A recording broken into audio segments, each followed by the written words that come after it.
السلام علیکم، آپ ہیں زویا علی شاہ کے دوسرے چینل فکشن فرنزی ناول پر۔ یہاں پر لمس جنون کا سیزن 2 یعنی عشق رومانچہ وائس اوور کے ساتھ اپلوڈ کیا جائے گا۔ اس چینل کے علاوہ کسی بھی دوسرے چینل پر اس ناول کو چھاپنے کی اجازت نہیں ہے۔ اگر آپ اس ناول کو چوری کر اپنے چینل پر لگائیں گے تو ہم آپ کے چینل کو ڈیلیٹ کروائیں گے کاپی رائٹ ریسٹرکشن کے تھرو۔ امید ہے آپ کو آج کی قسط پسند آئے گی۔ Good morning sir. Good morning. Ishal کہاں ہے؟ رومانچہ نے ڈائننگ ٹیبل پر بیٹھے ہوئے مؤدبانہ ہاتھ باندھ کر کھڑے ہوئے عارف سے کہا۔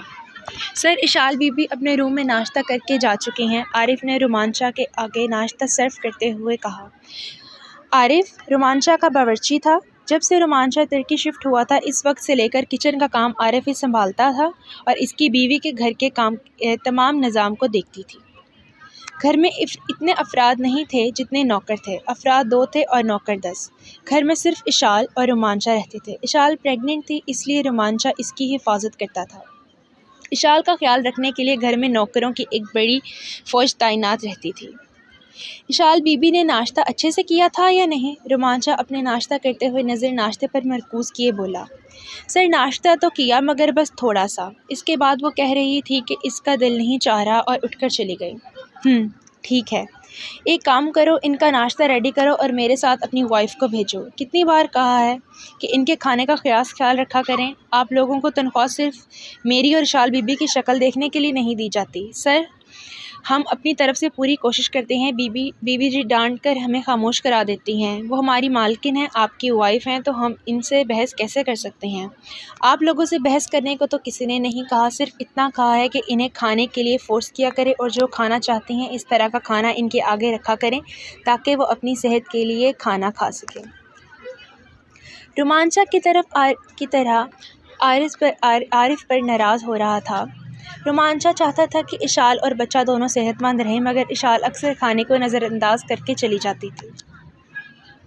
رومانچہ ایسا انسان تھا جو نوکروں پر اونچی آواز میں بات کرنا کبھی پسند نہیں کرتا تھا۔ جب بھی وہ اونچی آواز سے بات نہیں کرتا تھا اسے اپنی غربت کے دن یاد آتے تھے، مگر اس کی جان، اس کے دل کا سکون، آنکھوں کی ٹھنڈک اس سے دور تھی تو رومانچہ میں ایک چڑچڑا پن آ چکا تھا۔ ہنسنے کو تو اس کا دل ہی نہیں کرتا تھا۔ ہر صبح کی شروعات میرب کے میسج سے ہوتی تھی۔ رومانچہ روز صبح اٹھتے ہی سب سے پہلے اس کی کال کرتا، میرب ہمیشہ کی طرح کاٹ دیتی، پھر رومانچہ ہمیشہ کی طرح صبح اٹھ کر میسج پر اسے معافی مانگتا۔ میرب معافی دینے سے انکار کر دیتی، پھر دونوں میں تھوڑا جھگڑا ہوتا، لڑائی ہوتی، طعنے دیے جاتے۔ اس کے بعد رومانچہ کا ایک فیلنگ سے بھرا ہوا، درد سے بھرا ہوا پنجابی میسج آتا، اس پر اینڈ ہو جاتا تھا، جس کا جواب میرب کبھی نہیں دیتی تھی۔ اس کے بعد جب رومانچہ کھانے کے لیے ٹیبل پر پہنچا تو ہمیشہ کی طرح اشال ناشتہ کر کے جا چکی تھی۔ اشال رومانچہ کی محبت، توجہ چاہتی تھی، رومانچہ کے لیے تڑپتی تھی، اسے رومانچہ کی محبت چاہیے تھی، رومانچہ کا ساتھ چاہیے تھا۔ نہ چاہتے ہوئے بھی اشال میرب سے جیلس ہوتی تھی، نفرت کرتی تھی۔ رومانچہ اس کا خیال رکھتا تھا، اس کے قدموں میں دنیا کی ہر نعمت رکھنے کو تیار تھا، مگر جو کچھ وہ رومانچہ سے چاہتی تھی وہ رومانچہ کے بس میں نہیں تھا۔ وہ رومانچہ سے اس چیز کی طلبگار تھی جو چیز رومانچہ کے بس میں نہیں۔ وہ رومانچہ کے دل میں اپنے لیے جگہ مانگتی تھی۔ رومانچہ اس پاگل لڑکی کو کیسے بتاتا کہ اس کے بس میں نہیں ہے، جس دل پر اس کا زور نہیں، جو دل اتنا باغی ہے کہ اس کی سنتا ہی نہیں، جس دل پر جانے شاہ کی حکومت ہے، اس دل میں اس کی اجازت کے بغیر وہ کسی کو ایسی جگہ دے سکتا ہے۔ رومانچہ کھانا کھا کر روز کی طرح اشال کے روم میں عارف کی بیوی کے ساتھ ناشتہ لے کر گیا۔ دروازہ کھٹکھٹا کر اندر داخل ہوا، پیچھے ہی عارف کی بیوی ناشتے کی ٹرے لیے ہوئے اندر داخل ہوئی۔ آپ کھانا لے جائیں، روز یہ احسان مت کیا کریں مجھ پر۔ مجھے جتنی بھوک تھی میں نے کھا لیا۔ وہ اپنی جگہ سے اٹھ کر رخ پھیرتے ہوئے دونوں ہاتھ سینے پر رکھے کھڑی تھی۔ اشال، تمہارا یہ بچپنا کب ختم ہوگا؟ تمہیں روز سمجھا کر میں تھک گیا ہوں۔ رومانچہ کا لہجہ سرد تھا۔ تو مت سمجھایا کریں، کس نے کہا ہے کہ آپ مجھے روز سمجھانے آ جایا کریں؟ تم جاؤ یہاں سے، کبھی تو ہمیں اکیلا چھوڑ دیا کرو، ہر وقت سر پر منڈلاتی رہتی ہو۔ اشال نے عارف کی بیوی کو غصے سے بھری نگاہوں سے دیکھتے ہوئے انگلی کے اشارے سے باہر جانے کو کہا۔ وہ بیچاری ٹرالی کو چھوڑ کر دروازہ بند کرتی ہوئی وہاں سے جا چکی تھی۔ اشال، مجھے اس طرح کی بدتمیزی سننے کی عادت نہیں ہے، لہجے کو کنٹرول میں رکھ کر تمیز کے دائرے میں رہتے ہوئے بات کیا کرو۔ اپنی اور اس کی عمر کا فرق دیکھو۔ رومان دونوں ہاتھ کمر پر باندھے ہوئے اسے دو بدو اور جاذب نظر اسٹائل میں کھڑا ہوا تھا۔ ترکی میں رہتے ہوئے اس کے لباس میں کافی چینجنگ آ چکی تھی۔ اب زیادہ تر 3 پیس سوٹ میں نظر آیا کرتا تھا، جبکہ اس کا فیورٹ لباس آج بھی شلوار قمیض کے اوپر کوٹ پہننا تھا۔ اگر رومانچا تھا جس پر ہر چیز سوٹ کرتی تھی اور وہ ہر چیز پہنتا تھا، اس چیز کے رٹ پڑ جاتے تھے۔ اس خوبصورت شہزادے کو پھٹے پرانے کپڑے بھی پہنا دیے جائیں تو اس کی وجاہت میں کمی نہیں آ سکتی تھی۔ اس کا خوبصورت گورا چہرہ، اس پر ہلکی ہلکی بیئرڈ پہلے سے تھوڑی بڑھ چکی تھی۔ کثرتی سینہ آج بھی اس بات کی نشاندہی کرتا تھا کہ وہ جم ریگولر جانے کا عادی ہے۔ کمر کے پیچھے ہاتھ باندھ کر سینہ تانے کھڑے ہوئے اس کا شاندار اسٹائل اسے سب سے الگ اور منفرد بناتا تھا۔ آج بھی اس پر جا کر نظریں رک جاتی تھی، مگر ان 2 سالوں میں رومانچا پہلے سے کافی کمزور ہو چکا تھا۔ وہ اپنی صحت پر زیادہ توجہ نہیں دیتا تھا۔ کھانا پینا صرف اتنا ہی تھا جتنا زندگی جینے کے لیے چاہیے ہوتا ہے۔ ہر وقت میرب کو پانے کی حسرت اسے اندر سے توڑتی رہتی تھی۔ جس رومانچا کا دل میرب کی محبت سے لبریز تھا، اس رومانچا سے اشال کی محبت کی توقع رکھتی تھی۔ میں تو آپ کے قدموں کی دھول بن کر رہنے کو تیار ہوں، خدا کے لیے میری جھولی میں اپنی محبت ڈال دیں۔ وہ رومانچا کے قدموں میں بیٹھ چکی تھی۔ کیا کر رہی ہو؟ پاگل ہو گئی ہو؟ کیوں خود کو احترام کے معیار سے گرا رہی ہو؟ میں تمہاری بہت عزت کرتا ہوں کیونکہ تم میرے بہت اچھے دوست کی بہن ہو۔ تمہارے بھائی کے مجھ پر بہت احسان ہے۔ تمہارے بھائی نے میرا اس وقت ساتھ دیا تھا جب میرے ساتھ کھڑا ہونے والا کوئی نہیں تھا۔ ساری زندگی اس کے احسان کو نہیں بھول سکتا، اور تم سب کر کے مجھے میری ہی نظروں میں گرا رہی ہو۔ رومانچا اس کو ہاتھ تک نہیں لگایا تھا۔ وہ تیزی سے پیچھے ہو کر کھڑا ہو گیا۔ اسے گوارا نہیں تھا کہ وہ اپنے سامنے کھڑی ہوئی لڑکی کو ہاتھ لگاتا۔ وہ اس لڑکی کی بہت عزت کرتا تھا، ہمیشہ عزت کی نگاہ سے ہی دیکھتا تھا۔ اسے خوش رکھنا چاہتا تھا، مگر اشال کی توقعات اس سے بہت زیادہ تھی۔ شاہ، آپ میرے ساتھ یہ سب کیوں کر رہے ہیں؟ کیا میں آپ کو اچھی نہیں لگتی، یا آپ اس بچے کی وجہ سے مجھ سے نفرت کرتے ہیں؟ اگر ایسا ہے تو اس وقت اپنا ضعف دکھا کر مجھے قبول کرنے کی کیا ضرورت تھی؟ وہ روتی ہوئی نظروں سے اس کی جانب دیکھ رہی تھی۔ ہمارا نکاح کسی صورت میں ہوا تھا، یہ بات تم اچھی طرح سے جانتی ہو۔ میں آج بھی تمہاری بہت عزت کرتا ہوں اور ہمیشہ کرتا رہوں گا۔ جب تک زندہ ہوں میں تمہاری ہر ضرورت کو پورا کروں گا، مگر جو تم چاہتی ہو وہ نہیں کر سکتا۔ ڈونٹ کال می شاہ۔ شاہ کہنے کا حق صرف میرب کو ہے، اور میرب میرے لیے کیا ہے یہ میں الفاظ میں بیان نہیں کر سکتا۔ کیوں نہیں؟ میں آپ کو شاہ کہہ کر بلا سکتی؟ میں بھی آپ کی بیوی ہوں۔ تم سب کچھ میرے منہ سے دوبارہ کیوں سننا چاہتی ہو؟ میں نہیں چاہتا کہ حقیقت گھر کے ملازموں کے سامنے آئے اور تم ہو کہ ہر روز مجھے مجبور کرتی ہو کہ میں تمہیں بار بار حقیقت یاد دلاؤں۔ تو ٹھیک ہے، میں تمہیں حقیقت بتاتا ہوں، سنو۔ تمہاری اور میری کانٹریکٹ میرج ہے۔ تم نے کانٹریکٹ میں صاف صاف لکھا تھا کہ تمہیں صرف تحفظ کی ضرورت ہے۔ تم مجھ سے کسی بھی طرح کی کوئی توقع نہیں رکھتی۔ تم مجھ سے کبھی بھی شوہر ہونے کا حق نہیں مانگ سکتی۔ شاید تم سب کچھ بھول چکی ہو۔ اس کانٹریکٹ میں تم نے اپنے ہوش و حواس میں سائن کیا تھا، یاد ہے سب کچھ؟ یاد ہے، مگر آپ کے ساتھ رہتے رہتے مجھے آپ سے محبت ہو گئی ہے، تو کیا کروں؟ تم پاگل ہو گئی ہو۔ ایسے الفاظ مت بولو جو تمہارے منہ سے زہر لگ رہے ہیں۔ ہمارے درمیان محبت اور میاں بیوی والا کوئی چکر نہیں ہے۔ میں تمہاری عزت کرتا ہوں، تمہیں تحفظ دے رہا ہوں کیونکہ تم بھی جانتی ہو کہ تمہاری جان کو خطرہ ہے۔ تمہاری جان بچا کر میں تمہارے بھائی کے احسانوں کا بدلہ چکا رہا ہوں۔ اسے زیادہ کی توقع مجھ سے مت رکھنا۔ رومانچا کی دھاڑ پر ایک بات تو اندر سے اشال کام گئی تھی۔ میں توقع کروں گی اس وقت میں دکھی تھی، پریشان تھی۔ میں نہیں جانتی تھی کہ آپ کے ساتھ رہتے ہوئے آپ مجھ پر اتنا اثر انداز ہو جائیں گے۔ مجھے آپ سے کچھ نہیں چاہیے تھا، مجھے آپ سے سب کچھ نہیں چاہیے۔ یہ آج کی حقیقت ہے۔ آپ جیسے شوہر کو 24 گھنٹے اپنی عزیزوں کے سامنے دیکھنا اور لا تعلقی ظاہر کرنا، یہ مجھ سے نہیں ہوگا۔ سچ یہی ہے کہ مجھے آپ کے ہونے سے فرق پڑتا ہے، بہت فرق پڑتا ہے۔ مجھے آپ کے ساتھ رہنا ہے۔ آپ مجھے میلے کپڑوں کی طرح خود سے دور نہیں رکھ سکتے۔ شٹ اپ، وہ بھونکالتے ہوئے بولا۔ غلطی ہو گئی کہ میں تمہارے روم میں آ کر تمہاری صحت کا خیال رکھنے کے لیے تمہیں ناشتہ کروانا چاہتا تھا۔ رومانچا کا چہرہ غصے سے سرخ لال ہو چکا تھا، آنکھوں سے آگ نکل رہی تھی۔ آپ مجھے ڈرا دھمکا کر خاموش نہیں کروا سکتے۔ میں آپ کی بیوی ہوں اور آپ کو مجھے میرے تمام حقوق دینے ہوں گے، اور ایسا کیا ہے اس میں جس کو آپ بھول نہیں سکتے؟ مجھے موقع دیں، میں آپ کی زندگی خوشیوں سے بھر دوں۔ اس کا نام دوبارہ مت لینا۔ وہ میرے لیے کیا ہے میں تمہیں بتانے کا پابند نہیں ہوں۔ آئندہ اس کا نام عزت سے لینا۔ تمہارے جاننے کے لیے اتنا ہی کافی ہے کہ رومانچا کی چلتی ہوئی سانسوں کی ضمانت ہے۔ میرب رومانچا ایک لڑکی کا نام نہیں، صرف زندگی، میری زندگی ہے، اس سے زیادہ میں تمہیں بتانے کے موڈ میں نہیں۔ وہ کہتے ہوئے آگ برساتی شعلہ بار نظروں سے دیکھ کر جا چکا تھا۔ اشال بغیر اپنے 9th منتھ کے بڑے ہوئے پیٹ کا لحاظ کیے زمین پر بیٹھ کر چیخوں کے ساتھ رو رہی تھی۔ وہ تڑپ رہی تھی، اسے رومانچا چاہیے تھا، وہ رومانچا جو پہلے سے میرب کا ہو چکا تھا۔ وہ اپنے لیے کوئی ڈیسیژن نہیں لے سکتا تھا، اس کے لیے کیا لیتا؟ اس کے دل پر صرف میرب کی حکومت چلتی تھی۔ اس کا دن میرب سے شروع ہوتا تھا اور رات میرب پر ختم ہوتی تھی۔ 2 سالوں ملاقات نہ کرنے کے باوجود بھی میرب اس کی سانسوں میں بستی تھی۔ میرب ایک سیکنڈ کے لیے بھی اس کی سوچوں سے غائب نہیں ہوتی تھی اور یہ پاگل لڑکی اس کے دل میں اپنی محبت تلاش کر رہی تھی۔ آپ میرے ہیں، آپ کو حاصل کرنے کے لیے میں اپنا بہت کچھ گنوا دیا ہے، آپ کو میرا ہونا ہوگا، وہ بڑبڑا کر سوچ رہی تھی۔ میرب میرب میرب، نفرت ہے مجھے اس نام سے، مجھے نفرت ہے تم سے، شدید نفرت۔ تم مر کیوں نہیں جاتی؟ تم دور ہو کر بھی کیوں شاہ کے حواسوں پر چھائی ہوئی ہو؟ کیوں نہیں تم اس دل سے نکل سکتی؟ ایسا کیا ہے تم میں جو 2 سال بعد بھی یہ شخص تمہیں بھول نہیں سکتا؟ وہ فرش پر بیٹھی ہوئی سوچوں میں روتے ہوئے میرب کو کوس رہی تھی۔ جا رہی ہو؟ صبا یار، مجھے نہیں کہیں جانا، میرا دل نہیں چاہتا، تم لوگ یہیں پر بیٹھو میرے ساتھ، ہم باتیں کرتے ہیں، مگر مجھے کہیں نہیں جانا، میرب بیزار سے منہ بناتے ہوئے بول رہی تھی۔ چلو یار، بہت مزہ آئے گا، کتنے مہینے نہیں بلکہ پورے 1.5 سال کے بعد ہم مل رہے ہیں۔ سارا اور تم تو ملتی رہتی ہو یار، میں تم لوگوں کو بہت مس کرتی ہوں۔ ہاں تو کس نے کہا تھا عشق لڑا کر شادی کر کے امریکہ سیٹل ہونے کو؟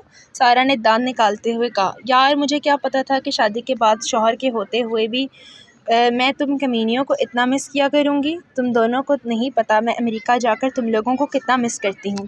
جب تم بتاتی ہو کہ تم اس میڈم کے پاس بیٹھی ہو، اس سے باتیں کر رہی ہو، تو پتہ ہے سارا مجھے کتنی جیلسی ہوتی ہے۔ میں سوچتی ہوں کہ میں کیوں نہیں ہوں تم لوگوں کے پاس، کیونکہ جانا تمہیں عشق ہو گیا تھا اور عشق کے بعد تم سے نے شادی کر لی اور شادی کرنے کے بعد تم امریکہ اپنے شوہر کے ساتھ سیٹل ہو گئی، اس لیے تم ہمارے ساتھ نہیں ہو۔ سارا صبا کے درد کو ہوا میں اڑاتے ہوئے دانت نکالتے ہوئے ہنستے ہوئے بول رہی تھی۔ شٹ اپ سارا، میں تمہیں اپنا دکھ سنا رہی ہوں اور تمہارے دانت ہی اندر نہیں جانے کا نام لے رہے۔ ارے بھائی، اب دانت ہے تو کیا دانت نکلوا کر گھر پہ رکھ کر آتی؟ اور ویسے بھی ایک دکھیاری روح کم تھی جو تم بھی دکھی آتما بن رہی ہو۔ خدا کا نام ہے تھوڑا ہنسو کھیلو۔ ہنسنے کھیلنے کی ہی کوشش کر رہے ہیں اگر یہ میڈم کہیں جانے کو تیار ہو۔ صبا نے میرب کی جانب دیکھتے ہوئے کہا۔ میرب تیار ہو جاؤ، جانا ہے تو مطلب جانا ہے، کل شام کا پلان پکا ہے، ہم جا رہے ہیں، سارا نے ضد کرتے ہوئے کہا۔ تم لوگ اتنی ڈھیٹ کیوں ہو؟ میرا سچ میں کہیں میرا دل نہیں کرتا باہر جانے کو۔ میرب اس طرح کب تک خود سے دور بھاگتی رہو گی؟ باہر نکلے، لوگوں سے ملو، زندگی ختم نہیں ہوئی ہے۔ تم رومان بھائی کو معاف کیوں نہیں کر دیتی؟ خود بھی تکلیف میں ہو اور رومان بھائی کو بھی تکلیف میں رکھا ہوا ہے۔ ان کو معاف کر کے دونوں پھر سے ایک ہو جاؤ۔ میں نہیں معاف کر سکتی۔ اگر تمہارے رومان بھائی میرے بیٹے کو واپس لا دے تو میں ان کو معاف کر دوں گی۔ کیا تمہارے رومان بھائی میرے رائم کو واپس لا سکتے ہیں؟ رائم کا نام لیتے ہی میرب کی آنکھوں سے آنسو ٹپ ٹپ گرنے لگے تھے۔ میرب کیوں اتنی نہیں ضدی بن گئی ہو؟ رومان بھائی بے قصور ہیں، اس بات کو کیوں نہیں مان لیتی؟ باپ جان بوجھ کر اپنے بیٹے کو موت کے منہ میں نہیں دھکیل سکتا۔ تمہیں اتنی سی بات سمجھ کیوں نہیں آتی؟ تمہارے رومان بھائی بے قصور نہیں ہیں۔ ان کے پاس 2 آپشن تھے، ایک کہ وہ مجھے بچا لیتے اور دوسرا میرے بیٹے کو، میرے رائم کو، میری جان کو بچا لیتے۔ وہ سیلفش بن گئے، انہوں نے مجھے بچا لیا۔ میرا چھوٹا سا رائم تڑپتے ہوئے روتے ہوئے مجھ سے دور جا رہا تھا، میں اسے خود دور جاتے ہوئے دیکھ رہی تھی۔ کیسے بھول جاؤں وہ سب؟ نہیں بھول سکتی، انہیں معاف کر سکتی ہوں۔ جیسے بیٹے کو دنیا میں لانے کے لیے اپنی جان پر کھیل گئی۔ کیا شاہ یہ نہیں جانتے تھے کہ اتنی دعاؤں سے منتوں سے میں رائم کو خدا سے لیا؟ اولاد کے لیے شاہ نے میری تڑپ کو دیکھا تھا۔ شاہ کو پتہ ہونا چاہیے تھا کہ اگر میرب بچ بھی گئی تو کبھی اپنے بیٹے کے بغیر خوش نہیں رہ سکے گی۔ صحیح فیصلہ یہ ہوتا کہ میرے بیٹے کو بچا لیتے۔ شاہ کے غلط فیصلے نے میرے بیٹے کی جان لے لی۔ میرا بیٹا مر گیا میرا بیٹا۔ وہ تڑپ کر رو کر بتا رہی تھی، دونوں ہاتھ پھیلا کر اپنے خالی ہاتھ دکھا رہی تھی۔ اس کی تکلیف کو دیکھ کر صبا اور سارا کی آنکھوں سے آنسو بہہ رہے تھے۔ زندگی کو جینے والے، ہنسنے والے، چہکنے والے میرا دکھوں میں گر گئی تھی۔ تم دونوں کو کیا لگتا ہے کہ میں شاہ کو معاف نہیں کرنا چاہتی؟ میں شاہ کو معاف کرنا چاہتی ہوں، مگر میں جب بھی شاہ کی طرف قدم اٹھاتی ہوں میری نظروں کے سامنے میرا رائم کا روتا ہوا چہرہ آتا ہے۔ وہ قاتل ہیں، میرے بیٹے کو جکڑے ہوئے مجھ سے دور لے جا رہے تھے اور شاہ میرے بیٹے کے لیے کچھ نہیں کیا۔ چھوڑ دیتے مجھے، میرے بیٹے کو بچا لیتے، میں قیامت کے دن شاہ پر خوش ہو جاتی، مگر شاہ نے میرے بیٹے کو مرنے کے لیے چھوڑ دیا۔ میرا چھوٹا سا بیٹا اس خون میں لت پت کپڑے میں جب گھر آیا، سوچو مجھ پہ کیا گزری ہوگی۔ میرے رائم کے لیے جو ڈریس میں نے اس کی برتھ ڈے کے لیے خریدا تھا، اس سوٹ میں میرے رائم کو مار دیا گیا۔ اس کا جسم بھی ہم تک نہیں پہنچایا گیا، صرف خون سے لت پت کپڑا آیا۔ ساتھ میں چٹھی پر لکھا گیا کہ میرے بیٹے کی لاش اس قابل نہیں کہ بھیجی جاتی، اس کے ٹکڑے ہو گئے ہیں۔ ظالموں نے یہ لکھتے ہوئے یہ نہیں سوچا ایک ماں پر کیا گزرے گی، وہ مرے گی، اللہ تعالیٰ ان کو ان کے کیے کی سزا دے۔ میرا بیٹا، میری جان، جو ہنستا کھیلتا میری نظروں کے سامنے کچھ گھنٹوں پہلے، میرے اس بیٹے کا چہرہ میں آخری بار نہیں دیکھ سکی، میرے اس سینس میں نہیں تھی۔ پھر بھی تم لوگ کہتے ہو کہ میں سب کچھ بھول جاؤں، میں اسے معاف کر دوں۔ میں کیسے بھول جاؤں؟ میں نہیں بھول سکتی۔ میں نے بہت کوشش کی ہے کہ میں شاہ کو معاف کر دوں، میں نہیں کر سکتی۔ بچوں کی طرح آوازیں نکال کر اونچی اونچی سسکیوں سے رو رہی تھی۔ اس کی تڑپ، اس کی جلتی ہوئی ممتا دیکھ کر سارا صبا آنسوؤں سے رو رہی تھی۔ میری جان، صبر کرو، صبر۔ صبا اور سارا میرب کو ساتھ لگاتے ہوئے گروپ میں بیٹھی ہوئی تھی۔ میرب، میری جان، رومان بھائی تو اس درد سے گزر رہے ہیں۔ رائم ان کا بھی اکلوتا بیٹا تھا، وہ مجبور تھے، تم لوگ اب بھی اس کی طرفداری کر رہی ہو۔ وہ ان کو جھٹکتے ہوئے دور ہوئی۔ صبا اور سارا پھر سے کھینچ کر میرب کو اپنے ساتھ لگا لیا۔ میرب، ہمیں تمہارے دکھ کا اندازہ ہے، مگر رومان بھائی بھی تو اسی دکھ سے گزر رہے ہیں، تمہارے ساتھ تمہاری پوری فیملی ہے۔ رومان بھائی اکیلے اس درد میں تڑپ رہے ہیں، ان کو سنبھالنے والا کوئی نہیں ہے، کوئی نہیں ہے جو ان کو ہمت دے، ان کے آنسو صاف کرے۔ تم ان کو معاف کر کے ان کے پاس چلے جاؤ، تم دونوں کا دکھ ایک ہی تو ہے، تم دونوں ہی مل کر ایک دوسرے کے زخموں کا علاج کر سکتے ہو۔ صبا اسے بہت پیار سے سمجھا رہی تھی۔ نہیں معاف کر سکتی، نہیں کروں گی معاف، کبھی نہیں کروں گی، میرب ایک بار پھر اٹل انداز میں بول رہی تھی۔ صبا، سارا ایک دوسرے کا چہرہ دیکھ کر خاموش ہو گئی، کیونکہ میرب کا درد بہت بڑا تھا۔ اس نے اپنے بیٹے کو کھویا تھا جس کا قصوروار وہ اپنے شوہر کو مانتی تھی، جبکہ ایسا نہیں تھا، مگر اس کی ممتا اس پر حاوی تھی۔ وہ اس کے اندر چبھی ہوئی بیوی اور محبوبہ کو جیتنے نہیں دے رہی تھی۔ میرب کیسے بتاتی کہ وہ اپنے ساتھ جھگڑتے جھگڑتے تھک گئی تھی۔ جب بھی رومانچا کے حق میں دلیل دیتی، اس کی ممتا اپنے بیٹے کے درد کو بیان کرنے لگتی۔ ہر بار اس کی ممتا جیت جاتی اور میرب رومانچا ہار جاتی تھی۔ میرب اپنا دل چیر کر کیسے دکھاتی کہ وہ خود بھی کتنی تکلیف میں ہے۔ وہ نہ تو اپنے بیٹے کو کھو کر مر رہی تھی، نہ اپنے شاہ سے دور ہو کر زندہ رہ پا رہی تھی۔ ایسی تکلیف دہ زندگی تھی، نہ اسے جیا جا رہا تھا اور نہ مرا جا رہا تھا۔ اپنے ہاتھوں سے جان لے کر وہ رب کی بارگاہ میں گناہ گار نہیں بننا چاہتی تھی، خود کے لیے جہنم کی آگ نہیں اکٹھا کرنا چاہتی تھی۔ اس کے باوجود اس نے کئی بار خودکشی کرنے جیسی گندی سوچ کو سوچا اور کوشش بھی کی۔ کسی بدبخت ظالم کی گندی نظر ہی لگ گئی تھی اس خوبصورت مسکراتے ہوئے جوڑے کو۔ دونوں کا بھی کتنے خوش ہوا کرتے تھے۔ رائم نے پیدا ہونے کے بعد کبھی سوچا بھی نہیں تھا کہ وہ اس وقت میں ان دونوں ایک دوسرے کے اتنا دور ہو جائیں گے۔ زندگی ایسا پلٹا مارے گی کہ خوشیاں غم میں بدل جائیں گی۔ سچ کہتے ہیں، آنے والے وقت اپنی آغوش میں کیا چھپائے ہوئے ہے کوئی نہیں جانتا۔ اگر کوئی آنے والے وقت کے بارے میں جان سکتا تو آج ایک دوسرے سے بے انتہا محبت کرنے والے رومانچا اور میرب اتنے دور نہ ہوتے۔ پاکستان کیوں جا رہے ہیں؟ اشال، کوئی تمیز ہوتی ہے؟ میں نے تمہیں اتنی آزادی نہیں دی کہ تم میرے کمرے میں اس طرح آ سکو، اور نہ ہی تمہارے ساتھ میری ایسی کوئی فرینڈ شپ ہے کہ تم اس طرح سے دروازہ کھول کر میری اجازت کے بغیر میرے روم میں آ جاؤ۔ رومانچا اپنی جگہ سے غصے سے اٹھ کر کھڑا ہو گیا۔ میں بیوی ہوں آپ کی، آپ کے روم میں آ سکتی ہوں، میری بات کا جواب دیجیے، میرے روم سے دفع ہو جاؤ، میرے ساتھ دوبارہ اس ایٹیٹیوڈ میں بات مت کرنا۔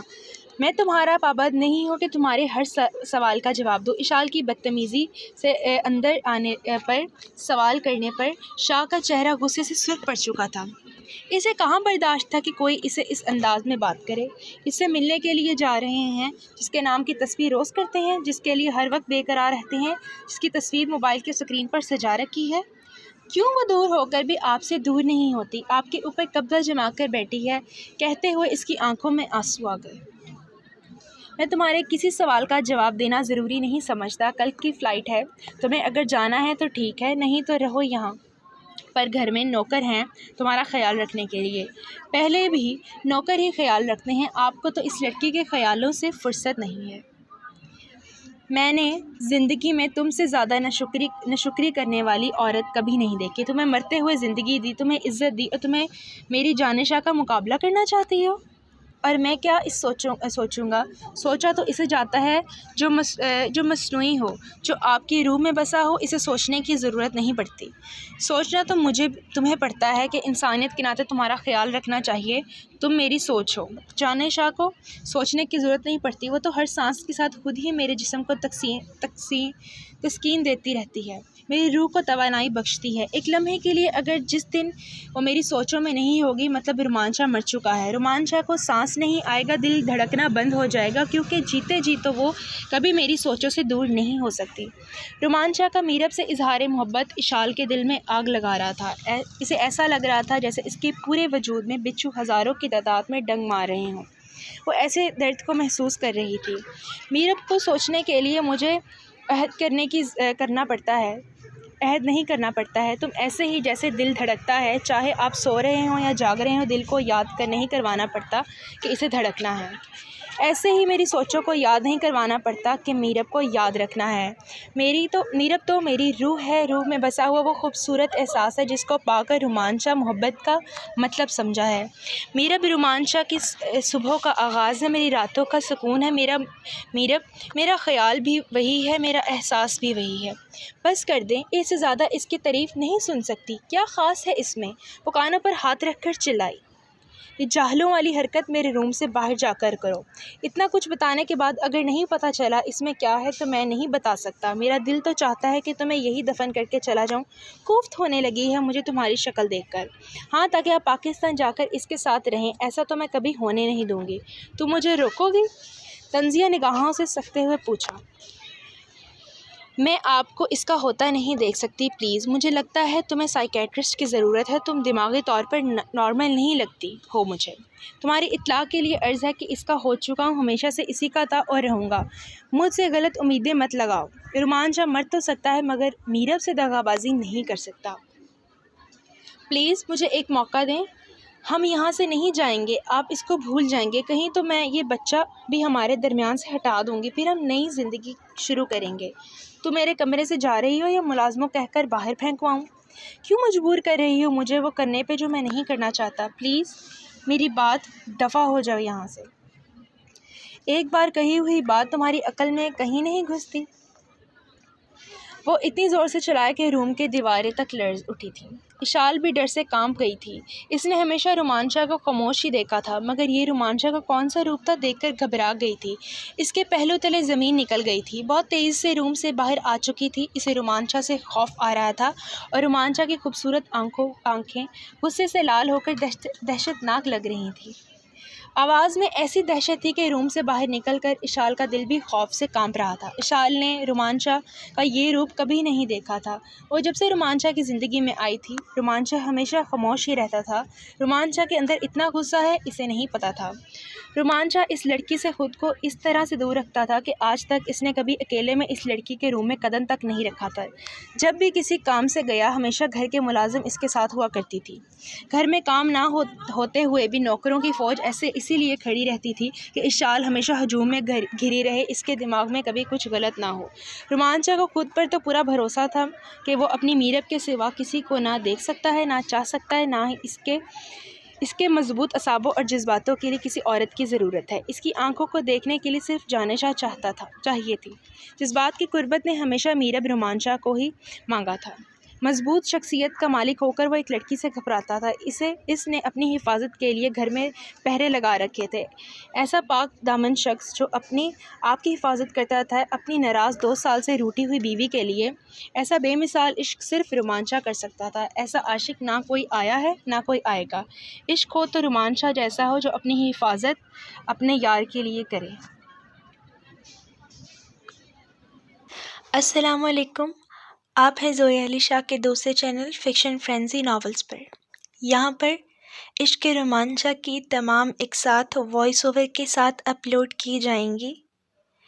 اس چینل کے علاوہ عشق رومانچا یعنی لمس جنون سیزن 2 کسی بھی اور چینل پر اپلوڈ کرنے کی اجازت نہیں ہے۔ اگر آپ اس ناول کو چوری کر کر اپنے چینل پر لگائیں گے تو ہم آپ کے چینل پر کاپی رائٹ ریسٹرکشنز بھیجیں گے، جس کی وجہ سے آپ کے چینل کے ڈیلیٹ ہونے کا خطرہ ہے۔ امید ہے آپ اس طرح کی کسی بھی غیر اخلاقی حرکت سے بچیں گے۔ ورنہ اپنے چینل کے نقصان کے ذمہ دار آپ خود ہوں گے۔ لمس جنون سیزن 2 عشق رومانچہ از قلم زویا علی شاہ قسط نمبر 3۔ میرب کب تک اس طرح خود کو سب سے دور رکھو گی؟ معاف کر دو بھائی کو، ختم کر دو اپنی اور ان کی سزا۔ مرحا تمہیں آج بھی صرف اپنے بھائی کا درد محسوس ہوتا ہے، میرا نہیں۔ جب بھی آتی ہو صرف اپنے بھائی کی طرفداری کرنے کے لیے آتی ہو۔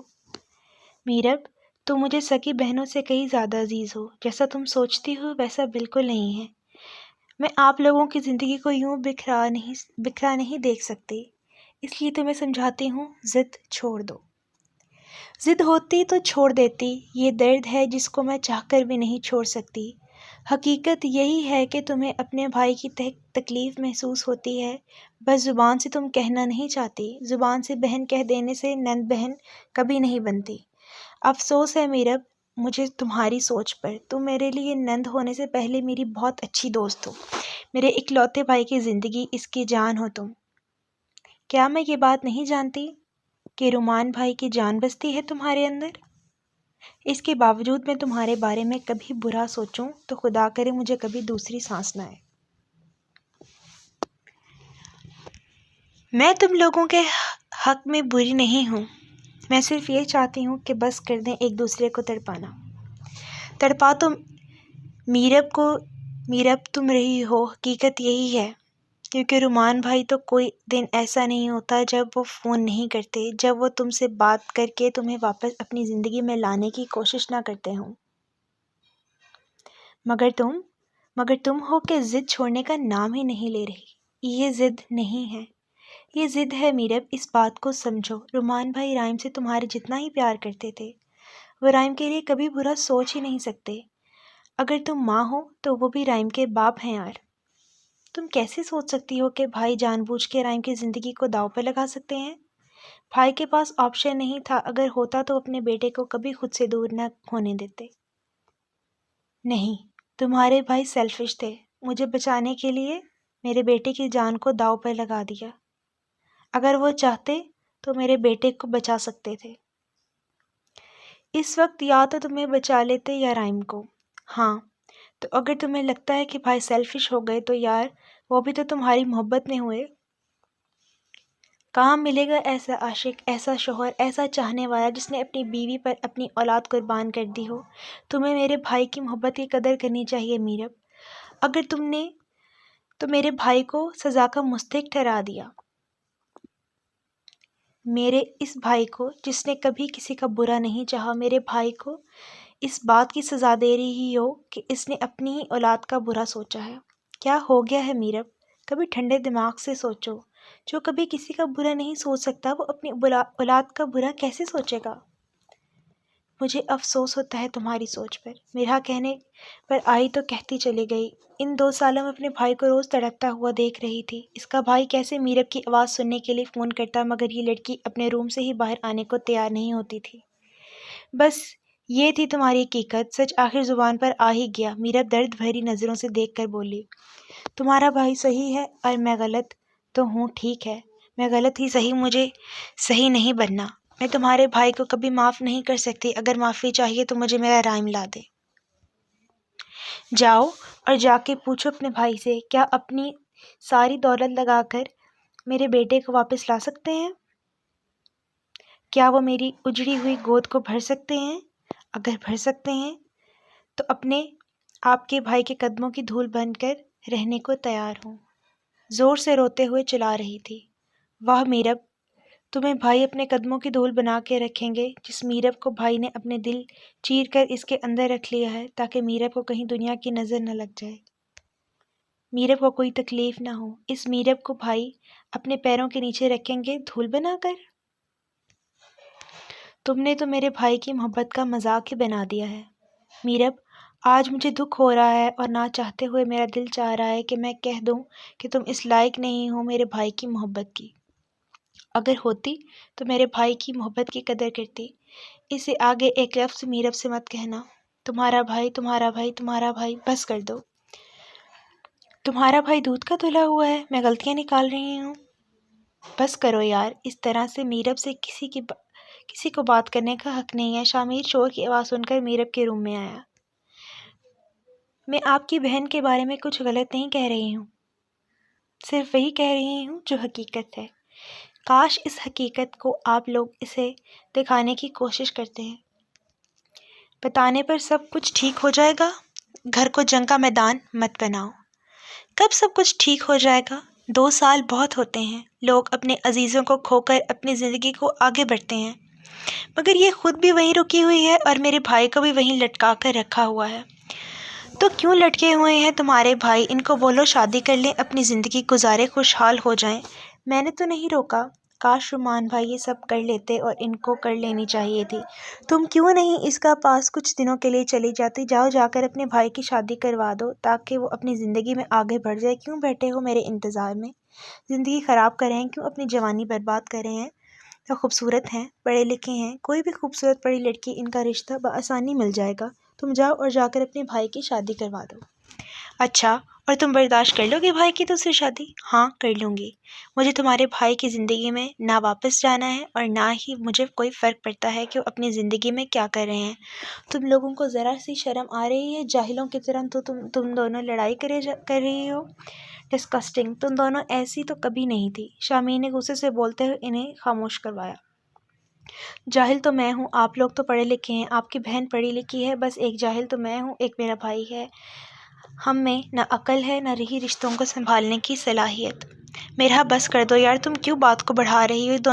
ان دونوں کا مسئلہ ہے، وہ خود سلجھا لیں گے، تمہیں بیچ میں پڑنے کی ضرورت نہیں ہے۔ شامیر نے اریٹیٹ ہوتے ہوئے کہا۔ میں بیچ میں پڑنے کی ضرورت ہے؟ وہ بھائی ہے میرا بھائی کی زندگی خراب ہو رہی ہے، اور میری بہن کی زندگی؟ وہ بالکل ٹھیک ہے، میری بہن کی زندگی خراب نہیں ہو رہی۔ یہ تم نے کیا میرا بھائی لگا رکھا ہے؟ میں نے تو تمہارے بھائی کو صرف تمہارا بھائی کبھی نہیں سمجھا، مگر تم ہر بار مجھے یہ احساس یاد کراتی ہو کہ تمہارا بھائی صرف تمہارا ہے۔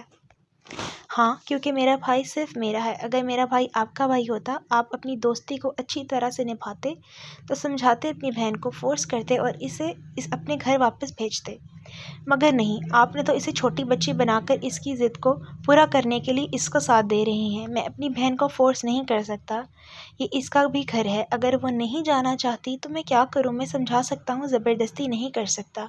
اور اگر میری جگہ تمہارا بھائی ہوتا تو کیا فورس کر کے گھر سے نکال دیتا؟ وہ رومان بھائی ہیں، وہ آپ جیسے نہیں ہیں۔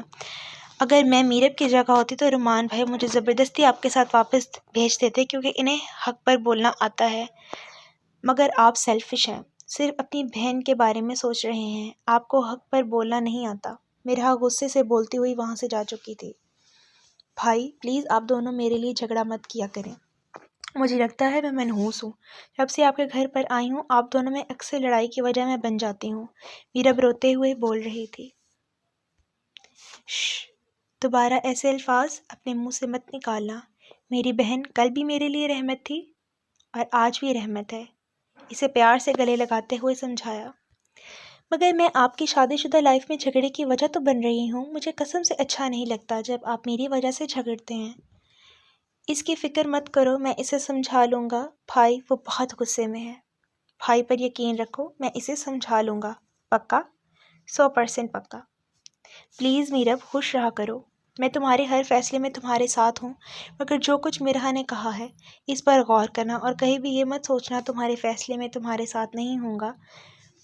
مگر میرب میرا جو بول رہی تھی اس میں ساری باتیں تو حقیقت تھی، جو بھی فیصلہ کرو سمجھداری سے کرو۔ 2 سال ہو گئے ہیں میرب، تمہیں ایسا دیکھ کر ممی پاپا خوش نہیں ہیں۔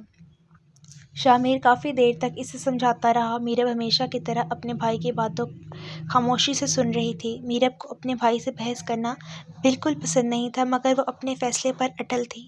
شامیر اسے سمجھا رہا تھا مگر اس کے دماغ میں مسلسل مرحا کا خیال چل رہا تھا۔ آخر وہ بھی تو میر کی جان تھی، جتنے غصے میں وہ گئی تھی۔ میر جانتا تھا کہ اب وہ کمرے میں جا کر روئے گی اور اپنا رونا میر کی جان نکالنا تھا۔ مضبوط دل ACP آج بھی اپنی بیوی کے آنسوؤں کے سامنے ہار جاتا تھا۔ بھائی آپ پریشان نہیں ہوں، میں ٹھیک ہوں، آپ کی باتوں پر ضرور سوچوں گی۔ آپ جا کر اس کو دیکھیں، وہ غلط نہیں ہے، بس وہ بھی اپنے بھائی سے بہت پیار کرتی ہے۔ اگر اس کی جگہ میں ہوتی تو شاید میں بھی یہ کرتی۔ میرب نے اپنے بھائی کو پریشانی میں مبتلا دیکھتے ہوئے ہلکی سی چہرے پر اسمائل لاتے ہوئے خود کو نارمل پریٹینڈ کروانے کی کوشش کرتے ہوئے کہا۔ وہ اپنے بھائی کی شادی شدہ زندگی میں فساد کی جڑ بن کر ان کے رشتے کو خراب نہیں کرنا چاہتی تھی، مگر یہ سچ تھا کہ آج مرحا کی باتیں اس کے دل پر بہت ساری ضربیں چھوڑ گئی تھی۔ اب دوبارہ تم رو گی تو نہیں؟ نہیں، آپ جائیں بے فکر ہو کر۔ ٹھیک ہوں، شاباش، اوکے میں چلتا ہوں، تو میری باتوں پر غور ضرور کرنا۔ بیٹا، زندگی گزارنے کے لیے کبھی کبھی لچک لینی پڑتی ہے۔ اس کے سر پر ہاتھ رکھتے ہوئے روم سے جا چکا تھا۔ اے اللہ رحم فرما، میری مشکلوں کو آسان کر دے۔ اے اللہ میری آزمائشوں کو ختم کر دے۔ میرے مالک، یا تو میرے دل کو موم کر دے، یا میں شاہ کو معاف کر سکوں، یا مجھے اپنے پاس بلا لے۔ میں تھک گئی ہوں خود سے لڑتے لڑتے۔ وہ سوچتے ہوئے بیڈ پر بیٹھے ہوئے خالی نظروں سے فرش کو دیکھ رہی تھی۔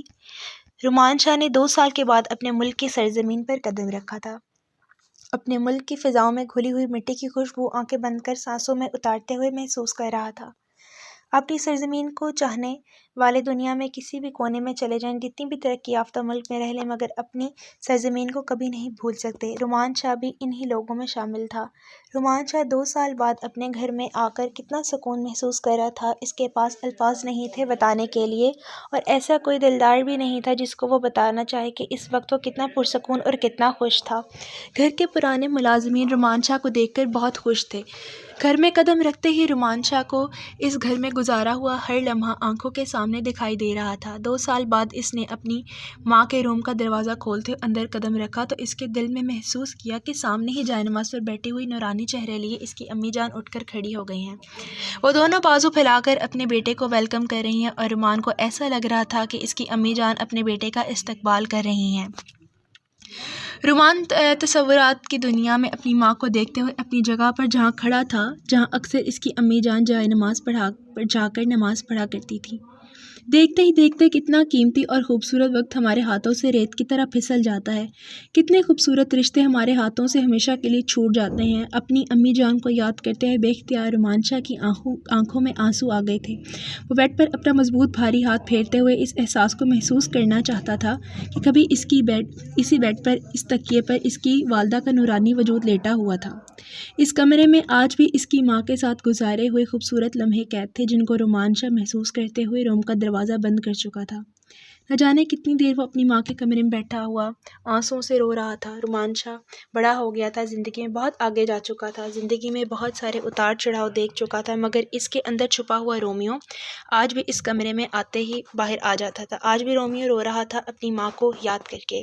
رومان شاہ نہ کبھی بھولا تھا، نہ بھول سکتا تھا اس ہستی کو جو اس کے لیے کیا معنی رکھتی تھی۔ یہ تو اس کے قریب رہنے والے لوگ جانتے تھے۔ ہر بیٹا اپنی ماں سے محبت کرتا ہے، مگر رومان شاہ جیسی محبت، عزت اور احترام بہت کم بیٹے کرتے ہیں۔ بہت کم بیٹے ایسے ہوتے ہیں جو نچھاور ہو جاتے ہیں اپنی ماؤں کی ہستیوں پر۔ باہر سب کو مضبوط دکھائی دینے والا رومان شاہ اپنی ماں کے کمرے کی ہر چیز کو ہاتھوں سے چھوتے ہوئے چھوٹے بچوں کی طرح بلک بلک کر رو رہا تھا۔ رو رو کر جب وہ تھک گیا، کوئی چپ کرانے والا نہیں تھا۔ نہ وہ ہنستی تھی جب اپنے بیٹے کو سینے سے لگا کر دلاسا دیتی کہ بیٹا میں تیرے پاس ہوں، تو چپ کر جا، اور نہ ہی میرب تھی جو کندھے پر ہاتھ رکھ کر کہتی شاہ چپ کر جائیں، آج امی جان جہاں بھی ہوں گی آپ کو دیکھ رہی ہوں گی، اور آپ کو ایسے روئیں گی تو ان کی روح کو تکلیف ہوگی۔ کوئی بھی تو نہیں تھا جو اسے صبر کے بند باندھنے میں مدد کرتا، اسے چپ کرواتا۔ کبھی کبھی زندگی انسان کو ایسے موڑ پر لے آتی ہے جہاں پر نہ تو واپسی کے راستے پر جانا آسان ہوتا ہے، نہ آگے بڑھنا آسان ہوتا ہے۔ آج رومان شاہ بھی اسی مقام پر کھڑا تھا۔ وہ تھک گیا تھا خود سے لڑتے لڑتے۔ میرب کو ان 2 سالوں میں اس نے اس سے دور کر کے پوری کوشش کی کہ میرب خود سے اسے معاف کر کے اس کی زندگی میں لوٹ آئے، مگر ایسا نہیں ہو سکتا تھا۔ اور اس سے زیادہ شاہ میں اور صبر نہیں تھا کہ وہ میرب سے دور رہتا۔ وہ راتوں کو جاگ جاگ کر تڑپ تڑپ کر تھک چکا تھا۔ اپنے سکون کو واپس حاصل کرنے کے لیے میرب کو اپنی زندگی میں لانا بہت ضروری تھا۔ اس نے دل میں ٹھان لیا تھا کہ اب تو زبردستی ہی صحیح، مگر میرب کو اپنی زندگی میں واپس لے آئے گا، اور یہ سب اتنا آسان نہیں ہوگا، وہ یہ بھی جانتا تھا۔ ابھی تو جاننے شاہ کو اشال کا نہیں پتا تھا، مگر اسے جب پتا چل جاتا اس کا کیسا ری ایکشن ہوگا اسے بخوبی جانتا تھا۔ مگر رومان شاہ ہر چیز کے لیے تیار تھا۔ اب وہ میرب سے جدائی برداشت نہیں کر سکتا تھا۔ اس کے علاوہ ہر چیز کے لیے اس نے ذہنی طور پر خود کو تیار کر رکھا تھا۔ کوئی بھی چیز آپ کو تکلیف نہیں دیتی جب آپ کو ذہنی طور پر اس کو دکھ برداشت کرنے کے لیے تیار ہوتا۔ رومان شاہ اپنے دل کو ہلکا کرتے ہوئے اپنی ماں کے روم سے باہر آیا۔ باہر سب ملازمین شاہ کے انتظار میں کھڑے تھے۔ اس کی سرخ لال آنکھیں بتا رہی تھی وہ اور رو کر آیا ہے، مگر زبان سے اس نے اپنا دکھ کسی پر ظاہر کرنا ضروری نہیں سمجھا۔ وہ ایسا ہی تھا، اپنے جذبات، خیالات پر پہرا لگانے والا، کسی پر اپنا دکھ ظاہر نہ کرنے والا۔ وہ اندر سے ٹوٹ کر بھی سب کی نظروں میں بہادر بن کر چٹان کی طرح کھڑا رہتا۔ رومان بھائی، ہم بہت خوش ہیں کہ آپ واپس آ گئے، مگر آنے سے پہلے بتاتے تو ہم گھر کو لائٹوں سے سجا دیتے۔ ذکیہ، جو گھر کی پرانی ملازمہ تھی، ہونے کے ساتھ اس کی ماں کی بہت اچھی خدمت گزار بھی تھی، اس نے شاہ کو اپنی ماں کے روم سے باہر نکلتے دیکھ کر کہا۔ تو کوئی بات نہیں، اب سجاؤ گھر کو دلہن کی طرح، راہوں میں اتنے پھول بچاؤ کہ فضاؤں کو پتہ چلے کہ گھر کے مالکن واپس آ رہی ہے۔ وہ دونوں ہاتھ کمر پر باندھے کھڑا بڑے ٹھہراؤ سے بول رہا تھا۔ کیا مطلب بھائی، میں کچھ سمجھی نہیں۔ مالکن تو آپ کے ساتھ آئی ہے نا؟ ذکیہ نے نظریں اشال کی جانب کرتے ہوئے الفاظ کو توڑ پھوڑ کر کہا۔ ذکیہ، کیا بوڑھی ہو گئی ہو؟ یہ گھر میرب کا ہے، اس گھر کی مالکن اور آپ کے بھائی کے دل کی مالک آج بھی میرب ہے۔ تم شاید بھول گئی ہو، یہ گھر امی جان میرب کے حوالے کر کے گئی ہیں، تو کیسے سوچ لیا کہ میرب کی جگہ کسی اور کو دے دوں گا؟ رومان شاہ کا یہ کہنا تھا جہاں ذکیہ کے چہرے پر خوشی لے آیا تھا۔ وہ پتہ نہیں کیا کیا سوچ رہی تھی، مگر پوچھنے کی ہمت نہیں تھی۔ دوسری جانب اشال سن کر آگ کی لپیٹوں کی زد میں آ چکی تھی۔ کیا مطلب؟ آپ اسے اس گھر میں واپس لے کر آئیں گے؟ وہ میرے ساتھ رہے گی؟ وہ تمہارے ساتھ نہیں رہے گی، تم اس کے ساتھ رہو گی۔ تمہاری اطلاع کے لیے عرض ہے، یہ گھر بھی اس کا ہے، میں بھی اس کا ہوں، اور یہاں پر کھڑے تمام ملازمین بھی اس کے ہیں۔ تو میں کیا ہوں؟ میری حیثیت کیا ہے؟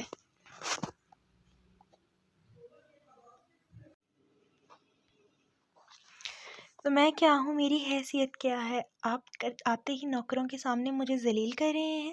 یہ سب گھر کے فرد ہیں، اور گھر کی کوئی ایسی بات نہیں جو یہ لوگ نہیں جانتے۔ سالوں سے ہمارے ساتھ جڑے ہیں، آج سے نہیں۔ امی جان کے وقت سے اس گھر کے تمام اچھے اور برے وقت میں ہمارے ساتھ رہے ہیں۔ اگر تمیز سے رہو گی، اپنی حدوں کو یاد کر کے رہو گی، تو یہ گھر تمہارا بھی، اور تمہیں یہاں کوئی پریشانی نہیں ہوگی، اس کی گارنٹی میں دیتا ہوں۔ اور اگر تم میرب کا مقابلہ کرنا چاہتی ہو تو پھر مشکل بڑھتے بڑھتے اتنی بڑھ جائے گی کہ ایک دن یہاں پر تمہیں سانس لینا بھی مشکل ہو جائے گا۔ بہتر ہے کہ تم اس مقابلہ مت کرو جس کے ہاتھ میں باغ دوڑ میری امی جان تھما کر گئی۔ تو کیا چاہتے ہیں کہ میں اس کی پابند ہو کر رہوں؟ میں تو خود اس کا پابند ہوں، تم سے بھی یہی امید کرتا ہوں۔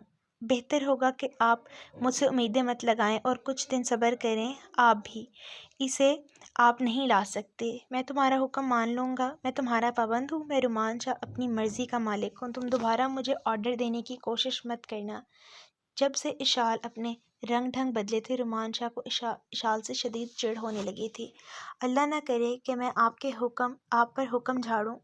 کچھ دن رک جائیں۔ اشال نے اپنا لہجہ نرم کیا تھا۔ وہ سمجھ چکی تھی کہ شاہ کو جتنا تیش دلا رہی ہے وہ سخت ہوتا جا رہا ہے۔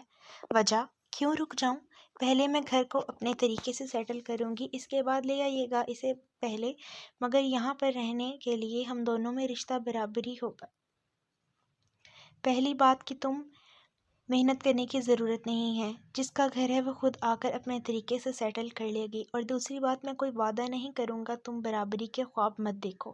میں تو تمہیں اس کے مقابل اتارنے کے بارے میں سوچ بھی نہیں سکتا۔ وہ دو ٹک انداز میں بول رہا تھا۔ ذکیہ، آپ تیاری کریں، میں آپ کی بیوی جی، آپ کی بھابھی کو لینے جا رہا ہوں۔ یہ کہتے ہوئے رومان شاہ کے گال بلش کر رہے تھے۔ جی بھائی، ذکیہ نے مسکراتے ہوئے سر ہلایا اور باقی ملازمین کو تیاری کی آگاہی دینے لگ گئی۔ پلیز پہلے مجھے تو گھر اچھی طرح دکھا لیں۔ ایسا کیا بے چینی ہے کہ ہم نے ابھی گھر میں قدم ہی رکھا ہے، آپ اسے لینے جا رہے ہیں؟ پلیز، آپ تھک گئے ہیں، تھکن اتاریے پھر لے آئیے گا۔ وہ تڑپ کر گیٹ تک رومان شاہ کے پیچھے آئی۔ تھکن اتارنے کا سامان ہی تو لینے جا رہا ہوں، میری تھکن تو اس کو دیکھتے ہی اتر جائے گی، اور جب وہ جھگڑا کرے گی، مجھ پر حق جمائے گی، تو سکون میں محسوس کروں گا۔ اس سکون میں دور نہیں رہنا چاہتا۔ رومان شاہ کا چہرہ خوشی سے بلش کر رہا تھا۔ وہ تیزی سے نکلتا ہوا بڑی سی گاڑی کے اندر بیٹھتے ہوئے جا چکا تھا۔ اشال تڑپتی ہوئی نفرت کی آگ میں جلتی ہوئی گھر کے اندر جا رہی تھی۔ شاہ نے اس کا استقبال تک نہیں کروایا تھا۔ کسی کو یہ بتایا تک نہیں تھا کہ وہ اس کی بیوی ہے۔ ویلکم میرب، آؤ، تمہیں ایسا ٹف ٹائم دوں گی کہ تم یاد رکھو گی۔ شاہ کو تو ایک نہ ایک دن میں نے اپنا بنا ہی لوں گی۔ میں بھی دیکھتی ہوں شاہ کتنی دیر تک میری محبت سے بچتا ہے۔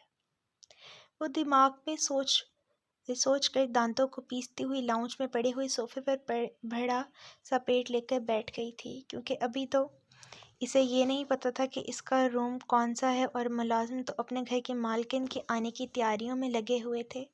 اشال دماغ میں شیطانی آئیڈیا لیے خطرناک پلاننگ کر رہی تھی۔ اسے کیا کرنا ہے؟ میری جان، اب تمہارا منہ ٹھیک ہوا یا ایسے ہی منہ سجا کر رخ دوسری جانب کر کے بیٹھی رہو گی؟ میرا منہ ہے میری مرضی۔ ہاں یہ بھی ٹھیک ہے، تمہارا منہ تمہاری مرضی۔ لگتا ہے میں نے تمہیں بہت زیادہ ڈھیل دے دی ہے۔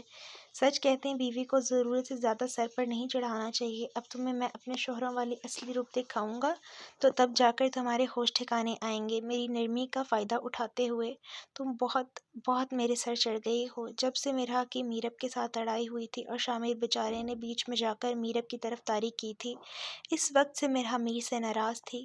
شاہ میر نے ہر حربہ استعمال کیا مگر مرحا اس سے بات نہیں کر رہی تھی۔ شاہ میر جس کو مرحا پر غصہ تو بالکل نہیں آتا تھا، بیچارے نے مصنوعی غصہ بنا کر دکھانے کی پوری کوشش کی۔ اب دیکھتے ہیں کیا رزلٹ ملتا ہے۔ مطلب کیا کریں گے آپ میرے ساتھ؟ مرحا لڑاکو بن کر اٹھ کر کھڑی ہو گئی تھی۔ کرنے کو تو بہت کچھ کر سکتا ہوں، اگر نہیں کر رہا تو میری فرما برداری سمجھو۔ اچھا کیا کریں گے؟ یہ ذرا میں بھی تو سنوں۔ اگر تمیز سے میری بات نہیں مانو گی تو پھر تمہیں بتاؤں گا کہ میں کیا کر سکتا ہوں۔ میرا حکم ہے کہ جا کر میرے لیے گرم پانی کا باتھ ٹب تیار کرو، ورنہ کیا؟ وہ دونوں ہاتھ سینے پر باندھتے ہوئے متلاشی نظروں سے دیکھ رہی تھی۔ جا کر 2 منٹ سے پہلے باتھ ٹب گرم پانی سے میرے لیے ریڈی کرو۔ اگر پانی کی گرمائش میرے مطابق نہیں ہوئی تو مجھ سے برا کوئی نہیں ہوگا۔ پھر تمہیں ورنہ کا مطلب بھی سمجھاؤں گا۔ نہیں، پہلے آپ مجھے ورنہ کا مطلب سمجھائیں۔ میں نہیں کر رہی آپ کا کوئی بھی کام۔ میں ملازمہ نہیں ہوں آپ کی جو آپ کا ہر حکم مانوں۔ آپ مجھے ورنہ کا مطلب سمجھائیں۔ یہاں تو کیس شاہ میر پر الٹا پڑ چکا تھا۔ شاہ میر کو اپنی جان بچانی مشکل ہو رہی تھی۔ حد ہے یار، بندہ چلو ڈرامہ کرنے کے لیے ڈر جاتا ہے۔ شاہ میر نے بیچارہ سا منہ بناتے ہوئے کہا، بات کو گھمائیں مت، آپ بتائیں کہ میں آپ کا کام نہیں کروں گی تو ورنہ کیا؟ مجھے جاننا ہے آپ کیا کریں گے۔ مرحا کی سوئی ایک ہی بات پر اٹکی ہوئی تھی۔ کچھ نہیں یار، اگر تم میرا کام نہیں کرو گی تو میں خود اٹھ کر لوں گا، یہ بتانا چاہ رہا تھا۔ ورنہ میں کیا کروں گا؟ شاہ میر کی بات پر مرحا کو ہنسی آ رہی تھی، جس کو اس نے بڑی مشکل سے روک لیا۔ مجھے فضول کی تڑیاں مت دکھایا کریں، 2 بیٹوں کی ماں ہوں۔ جی پتہ ہے کہ آپ 2 جوان بیٹوں کی ماں ہیں جو اس وقت ٹیمپر لگا کر اسکول گئے ہوئے ہیں اور آ کر میری ہڈی پسلی ایک کر دیں گے۔ برائے مہربانی آپ اپنے بیٹوں کو مت بتائیے گا، مجھ سے گستاخی ہوئی۔ میں جا رہا ہوں شاور لینے۔ بڑی مہربانی ہوگی اگر ملازمہ سے کہہ کر میرے لیے ناشتہ ریڈی کروا دیں تو بڑی نوازش ہوگی۔ شاہ میر دانت نکالتے ہوئے شاور لینے کے لیے واش روم میں جا رہا تھا۔ آپ کو ناشتہ نہیں ملے گا، باہر جا کر سکتے ہیں تو کر لیجیے گا۔ نہ یار، اتنی زیادتی مت کرو، مجھے باہر کا کھانا اچھا نہیں لگتا، تم اچھی طرح جانتی ہو۔ مجھے ناشتہ بنوا کر دو پلیز۔ جی نہیں، آپ گھر پر ناشتہ نہیں کر سکتے، جا کر باہر سے ناشتہ کیجیے۔ جس طرح سے مجھ پر چلائے اس طرح باہر جا کر ناشتہ بھی کریں۔ یار پہلی بات تم پر چلایا نہیں تھا، اور دوسری بات 2 دن سے سزا بھگت رہا ہوں۔ پورے 2 دن سے باہر کھانا کھا رہا ہوں، تم جانتی ہو باہر کا کھانا مجھے سوٹ نہیں کرتا، میرا پیٹ خراب ہو گیا ہے۔ کوئی بات نہیں، پیٹ خراب ہو جاتا ہے مگر دماغ ٹھیک ہو جاتا ہے۔ گھر کا کھانا کھا کر، بیوی سے خدمتیں کروا کر بیوی کو ہی آنکھیں دکھاتے ہیں۔ میں نہیں ناشتہ بنواؤں گی، چپ چاپ تیار ہو کر جائیں اور باہر سے ناشتہ کیجیے۔ حد ہے تمہاری، کتنی ظالم ہو گئی ہو۔ تھوڑا تو لحاظ کر لیا کرو، تمہارا شوہر ایک پولیس والا ہے، سب اسے ڈرتے ہیں سوائے تمہارے۔ چلو ایک کام کرو، سنو، 2-4 کسیاں دے دو، میں اسی سے کام چلا لوں گا۔ شاہ میر دانت نکالتے ہوئے گہری نگاہوں سے دیکھتا اس کی جانب قدم بڑھا رہا تھا۔ کچھ نہیں ملے گا؟ مطلب کچھ بھی نہیں، مرحا کہہ کر چلاکی سے روم سے بھاگنے والی تھی کہ شاہ میر نے 2 ہی قدموں میں فاصلہ طے کر اس کا ہاتھ پکڑ کر اسے واپس کھینچ چکا تھا۔ چھوڑیں مجھے،